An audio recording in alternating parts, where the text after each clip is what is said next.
tugende gato. Kejon wiriwe Godfather. Kejon ko uravuze uri Kezeni cyangwa ntabwo uri Mageragere kandi hano mu isoma ry'urubanza umucamanza yanzuye ko ugomba guhita ufatwa ugatwarwa Mageragere kubera kuri mu gihugu. Abare babyibeshye ibyo bintu babyumvise nabi. Imeze iyo wakatiwe mushaka n'umunyamategeko wundi yanga wenda sinze yanga udateka bahari kuri no life ntago baburaho. Yego. Iyo wakatiwe utatu y'agateganyo uwemerewe kujurira ukiri hanze niyo kwa kundi bagukatiye wemerewe kuba rwose ukiri hanze kugeza umaze kuburana. Iyo bamaze kufundikira mu mizi utsinzwe nibwo bakumanura. Ariko ndacyafite iminsi yanjye 30 y'agateganyo n'ejo tuzajurira rwose ko twamaze gutegura dosiye yo kujurira n'amagarama y'urubanza twamaze kuyabona. Urumva iyo ujurira uri hanze wemerewe ugomba gutanga amagarama y'urubanza waba ufunze nayo yatanga. Rero ibyo byose twamaze kubitegura nta kibazo gihari. Ahubwo muri cyo abantu ari kugenda bavuga ngo Kejon genda gake. Amakuru angeraho kandi mpagazeho nuko wamaze gutorokera i Bugande nyuma yo kwagukatiye imyaka 3. Amakuru mfite ngo nuko wamaze gutorokera i Bugande. Ibi ngiye urabivugaho iki? Godfather sinzi wenda amakuru yakuye abantu nyine nabo abazonyarwanda bagira ibintu by'amagambo no gushaka guteranya abandi. Ubwo nibwo abantu basaba bashaka kuvuga ngo John nafungwe batazi n'impamvu nyine ndiri hanze. Aho rero nibo bari kugenda bakwiza ibyo bihuha ngo John ngo yatorotse n'iki. Uganda ni mu rugo sinzi n'abantu babizi niho mu rugo. Niyo nagira nabagiye mu rugo ariko siho ndi nibereye Nyabugogo Kezeni nushaka za ndebe niho nibereye. Ibyo bintu by'ibihuha babivanaho baretse gushaka kunanya n'igihugu cyangwa kunanya n'abantu bavuga ngo John yahunze. Ubwo nyine ni kwa kundi urumva n'abacamanza bakakisa uwo muntu niwe yahunze amugani mu muzane cyangwa se niba afite iyo gahunda yo guhunga ni mu muzane ugasanga na misi yanjye 30 yo kujurira mu y'agateganyo nifitiye bagiye kuyica muri ubwo buryo. Ibyo bintu byo nshaka kujya mu rwose mbana. John. Yego Aswaki. Amakuru Kalisa John. Ni meza cyane. Igihuha cyari cyakwiriye rwose ariko natwe ariko nabigira nese ndabihorera tu. Mu umwanzuro w'imikirize y'urubanza ntabwo handitsemo ko Kalisa John ahita afatwa ngo afungwe. Ntabirimo. Utegetse ko Pazo ahita arekurwa agataha. Nicyo nuho nyari ijambo dutegetse. Kalisa John Pazo bajihadi n'abandi bagomba gufungwa. Ariko bafite 30 yo kujuririra iki cyemezo abatakishimiye. Okay.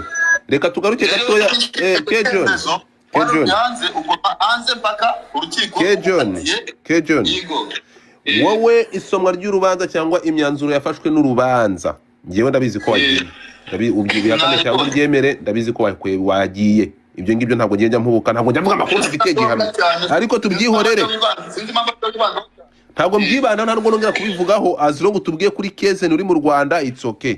Kezeni Nyabugogo ariko source y'amakuru yanjye uretse gato telefone y'umuntu uri hanze kunisona bayihamagare. So ubwo source y'amakuru yanjye imbwira ko deja bamaze kugenda. So tugaruke gato ya kuri iki kintu ntabwo matinda reka ntabwo matinda usakimu Kejon uretse nyemerera kano kantu. Yego Kalisa John namamagaze nuza WhatsApp video call anyereka ko ari Kezeni. Ibyo urabikora nyuma nziko bitakunda. Leta nzamutangira ubuhamya. Arabikora nyuma yahangara biguhamagara. Umva nkubwire bwana Kejon. Wakiriye gute ibi ngibi nimara kwaza kino kibazo leta ubikorera kwa Uswakimu. Wakiriye gute uhita ubikora umuhamagare kuri video call.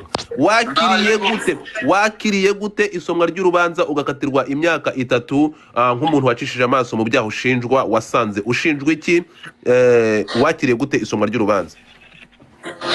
Nakubeshye nubwo ntazi by'amategeko cyane ariko nje byarasekeje nukuri kw'Imana no biracyansetsa nkibona ngo John urumva ngiye bwa mbere ndegwa ngo narezwe ko Pazo yampaye video ngo nicyo kintu naregwaga. Yego bakwegereza basanga iyo video Pazo ntawe yampaye. Yego ibigeze bya cyber byacukumbura bisanga video nayihawe n'umuntu witwa Papi Nesta ndetse n'ubu bifungiwe. Yego bakora iperereza basanga telefone ya Kejon ntabwo yigeze ivamo video cyangwa se ikindi kintu kijanye na video ngo kijye kwande kundi muntu. Ahangaha hagarara gato ahangaha muri rubanza turagaragara hano umuntu bita Papa Cyangwe. Uyu ni umuhanzi nyarwanda.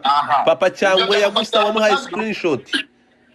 reka ibyo bya papa cyangwa mbivugaho nabivugagaho mu rubanza wenda abantu ntabwo bajya babisobanura cyangwa byandikeho ariko ibyo nabivuze cyane bambazaga uburyo nabonye iyo video no kumbizi yego ndababwira ni jewe nabonye uwitwa Odette muzi ko bigize no kunshinja ngo ni Odette yego nabonye uwitwa Odette ya posting iyo video nabwo ya posting ifoto nabwo ya posting video ya posting ifoto abantu benshi bari hano babona uwitwa Odette postinga amafoto y'uko soni baramuzi uwo muntu baramuzi no yara postinze ifoto ya mpano ariko nta rwambare bwari burimo usinzira iriya video mwana yibonye kuritangira itangira umukobwa yicaye na ya mpano amuri mu mugongo kandi muzi ko ya mpano akunda gukora video zimaze kuriya ababihakana bajya gushaka video yitwa ndi kwikubita noneho uwo mukobwa yari yanditse ngo unamo 5 ndamuha video ya mpano nta rindi jambo yari yanditseho ni gutyo byari byanditseho noneho ngewe muri iyo minsi mu birebe byari mu kwa gatandatu ndakeka abankurikira muzi ko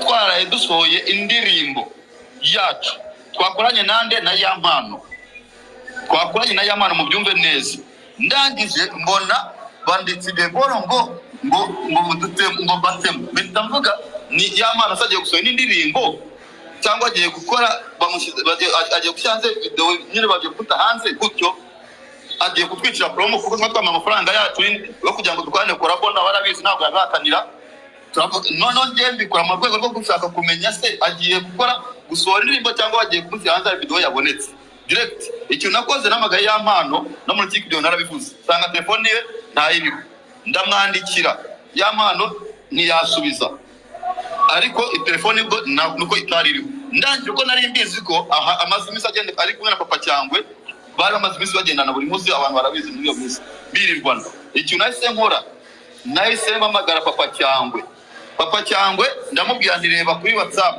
vuba nyine ndi gutabaza mvuga nti bintu umutipa agiye kutwicira promo nge ntago nari nzi ikindi kintu bigambiriye fata screenshot yo kwa Odette binagaragara ko ari screenshot ibe kwa Odette ni muri view once nabwambure burimo umukobwa yambaye isengeri ya mpano yambaye amatusi sinza mwibyo video kunatangira nako kaboro konyine kari karimo ndababwira nge nabikoze mu rwego rwo kugira ngo menye se umunga agiye gusohora indirimbo twaraye tumwishe ngo dukwane indirimbo ariko tukishyira hanze ibyo joro kuko namuna byibuka yayiposte nzo nka rimwe nyoja kudupostinga twatwiba tumamaganga dupostinge no ku Instagram yiwe mutarebe ntabwo ndayipostinga no ibyo turabisimbuka ngiye kumva baravuze ati John araregwa ngo kuba yarafashe video ngo kuba yarasabye video ngo bigize icyaha akayihabwa bigize icyaha ibyo bintu rero nibyo byancanze ndavuga nje abanyarwanda sinzi tu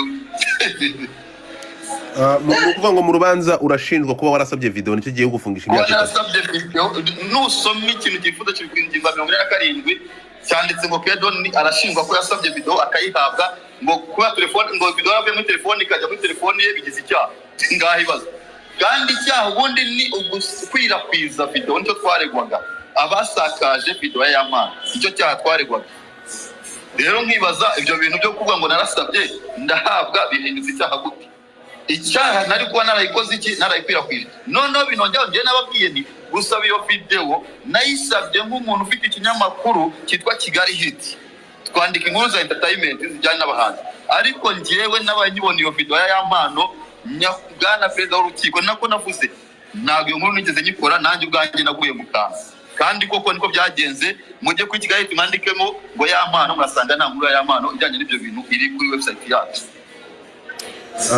Bwana John ni iminsi 30 iregereje nyuma y'ubujurire witeguye kujya kurangiza igihano cy'imyaka 3 wakatiwe n'ubutabera ndewe rwose nditari nditeguye icyaba cyose nzacyakira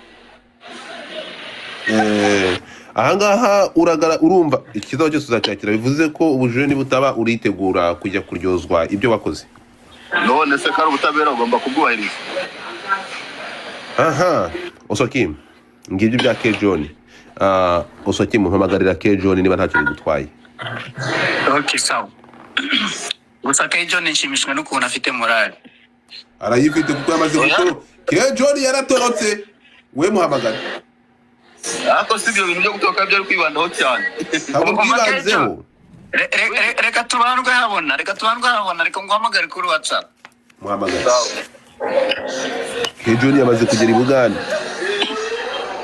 Kejoni yamaze reka nzamuhamagare. Kejoni yamaze kugera i Buganda yagiye kandi nawe ari wowe. Kejoni arashinjwa gusaba papier nesta video ni cyari gushinjwa.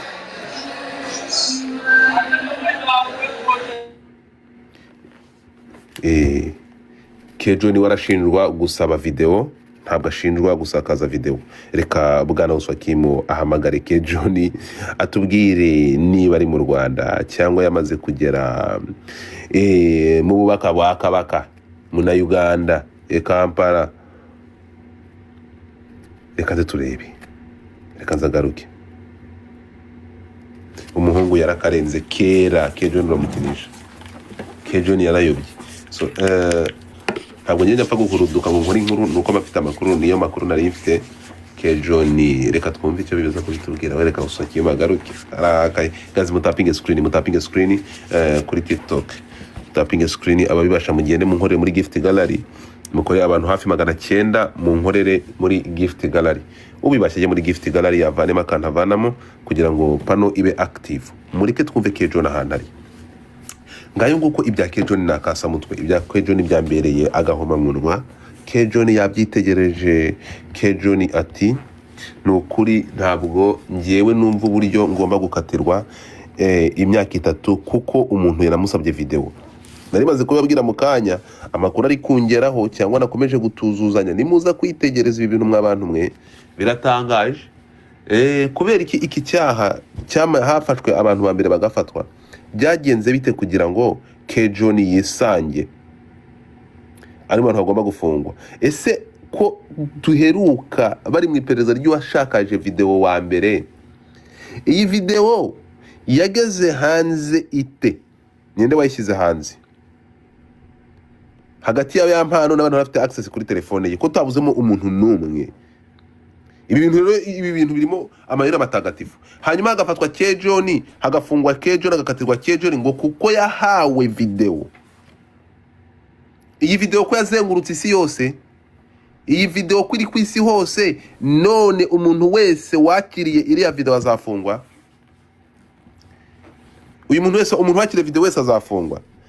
Hanyuma tugaruke kuri ba Jihad. Amakuru mfite ntabwo Jihad ari kuzirira video ya yampano. Jihad yibasiye umukobwa bita Mutesi Jolly. Yaramwibasiye. Kejo. Oui. Ntabwo usakora rwo mu Rwanda gakubitwa n'inkuba. Ambaye. Uswakimu umaze kumuvugisha? Yego namweretse. Ubwo se koko iyo mbara kubeshya sima mubwiye ni Uswakimu nyamuneka shyira bimiyaga. Okay, Uswakimu. Yego. Kejoni aranyeretse nabonaga amabara n'amatara n'ijyanye Bugogo. Uswakimu ntukoresha amarangamutima, ntabwo umugabo ari mu Rwanda. Komeza ubwire. Nibyo mubwiye iyo mbara ari umuntu ushaka kumubeshya mba mubwiye ni mvugira. Yego. Oya umva mubwire, reka mubwire indi test tugiye gukora. Yego. Kejoni naduha abantu nka 3 bari kumwe nawe aho kuri base. Naguha umuntu umwe uvuga ikinyarwanda. Bivuze ngo ibimenyetso gwaye ntabwo byemeye. Ngiye ndashaka kugira ngo abantu bakuvuge ibihuha. Mbonye hano handitse Arada Nyabugogo ariko ntabwo mazi. None ngurashaka ngo umuntu uvuga ikinyarwanda ahubwo cyamurafite. Ntawe uhari. Ntawe. Kejoni ari Kampala. Ariko uburenganzira bwe yagenda akanagaruka. Kugishiza uno muntu umubwira ahantu uti. Mugishe umuntu. Halo. Yabite biti? Nibyiza amakuru meze mute? Meze nagiye bariko sebo. Oya turi Nyabugogo twebwe ntago tuvuga uruganda. Wamwumvise ko bizire cyo. Turi Nyabugogo ntago tuvuga uruganda. Rero ibintu bari